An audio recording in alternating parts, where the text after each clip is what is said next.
Welcome back air India. आज JRD Tata बहुत खुश वेलकम बैक एयर इंडिया।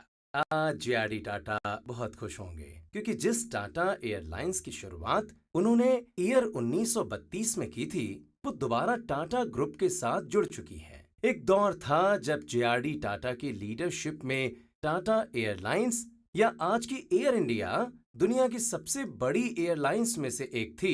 भले ही आज एयर इंडिया लॉस बियर कर रही हो और इसे फिर से वापस खड़ा करने में बहुत मेहनत भी लगेगी, लेकिन टाटा ग्रुप के पास एयर इंडिया को दोबारा पहचान दिलाने का ये बेहतरीन मौका है। और अगर हम ऐसा कर पाते हैं तो जेआरडी टाटा बहुत खुश होंगे। ये शब्द Tata sons and Tata group के चेयरमैन रतन नवल टाटा के हैं। 8 अक्टूबर 2021 को रतन टाटा ने जेआरडी टाटा की एक पुरानी तस्वीर के साथ welcome back air India tweet किया। रतन टाटा के द्वारा किया गया ये ट्वीट ईयर 1932 से लेकर आज तक की एयर इंडिया की कहानी को बयां करता है। अगर आपने एयर इंडिया के जरिए फ्लाइट का सफर तय किया हो तो आपने महाराजा फिगर को नोटिस जरूर किया होगा। बड़ा गोल चेहरा, बड़ी बड़ी मूछें, सर पर महाराजा जैसी पगड़ी, लंबी तीखी नाक, ये एयर इंडिया की पहचान थी। एयर इंडिया की मार्केटिंग टीम के मेंबर बॉबी कुका ने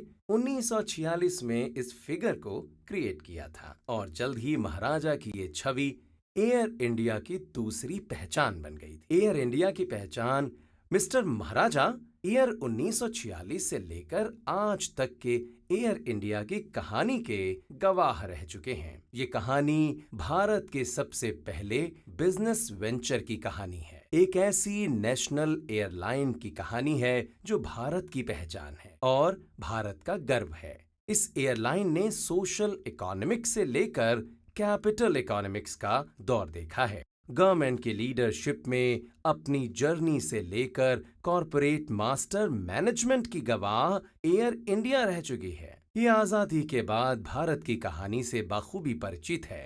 ईयर 1932 में शुरू हुई ये एयरलाइन टाटा एयरलाइंस के रूप में आजादी से पहले के भारत को भी पहचानती है। महाराजा का ये आइकॉनिक फिगर और एयर इंडिया की जर्नी भारत के एंशियंट रॉयल कल्चर के साथ इंडियन इंडस्ट्री की जर्नी तय कर चुकी है, जिसमें इसने बहुत सारे अप्स एंड डाउन्स भी देखे हैं। आज हम अपनी इस बिल्कुल नई सीरीज महाराजा की महासमस्या स्टोरी ऑफ एयर इंडिया में एयर इंडिया की 1932 से लेकर आज तक की पूरी जर्नी को देखेंगे। आप सभी को ये पता होगा कि ईयर 1903 में राइट ब्रदर्स ने सबसे पहला एयरप्लेन बनाया था। इसके ठीक 20 साल के बाद ईयर 1932 में जेआरडी टाटा ने भारत में सबसे पहले एयरलाइंस की शुरुआत की और इसे टाटा एयरलाइंस का नाम दिया गया था। भारत की टाटा एयरलाइंस की इस पहली हवाई यात्रा को अंजाम दिया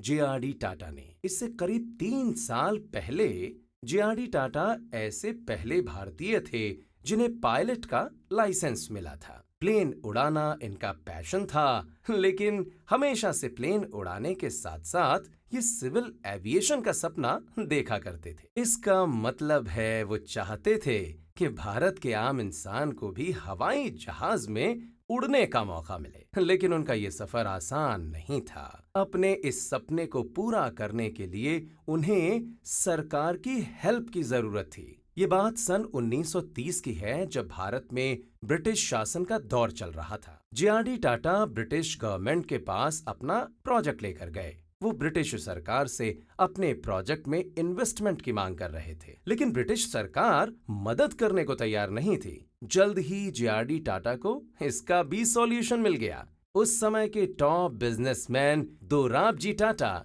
जेआरडी टाटा के प्लान में इन्वेस्ट करने के लिए तैयार हो गए। दोराबजी टाटा ग्रुप की हिस्ट्री और डेवलपमेंट में सबसे इम्पोर्टेंट रोल प्ले करते हैं। इसके बाद ब्रिटिश गवर्नमेंट से टाटा एयरलाइंस को परमिशन मिल गई। ब्रिटिश गवर्नमेंट ने टाटा एयरलाइंस को एयरक्राफ्ट भी दिए। इस तरह इंडिया में टाटा एयरलाइंस की शुरुआत हुई। अपनी सबसे पहली उड़ान में टाटा एयरलाइंस ने 25 किलो चिट्ठियों को कराची से बॉम्बे तक पहुंचाया था और इसी साल टाटा एयरलाइंस ने डोमेस्टिक फ्लाइट की भी शुरुआत की थी। नमस्कार दोस्तों, मैं हूं आरजे आशीष और आप सुन रहे हैं हमारी बिल्कुल नई सीरीज महाराजा की महासमस्या story of Air India Kuku FM पर। कुकू एफएम सुने जो मन चाहे। अब तक आप ये तो समझ चुके होंगे कि एयर इंडिया की शुरुआत टाटा ग्रुप ने की थी। अब सवाल ये उठता है कि टाटा एयरलाइंस को एयर इंडिया क्यों कहा जाता है? कैसे एक इंडिपेंडेंट एयरलाइन कंपनी एक नेशनलाइज्ड कंपनी बन गई? और महाराजा की इमेज के पीछे का सीक्रेट क्या है? इन सभी सवालों के जवाब पाने के लिए हमारे साथ बने रहें। एयर इंडिया की कहानी उगते हुए सूरज की तरह कामयाब एयरलाइंस की कॉरपोरेट वर्ल्ड में डूबने की कहानी है। एयर इंडिया की पूरी कहानी आपको business investment, government policy, private company policy और इंडिया की पोस्ट इंडिपेंडेंट इंडस्ट्रियल ग्रोथ की इंफॉर्मेशन देगी। एयर इंडिया के बारे में और जानकारी हासिल करने के लिए हमारे साथ बने रहिए।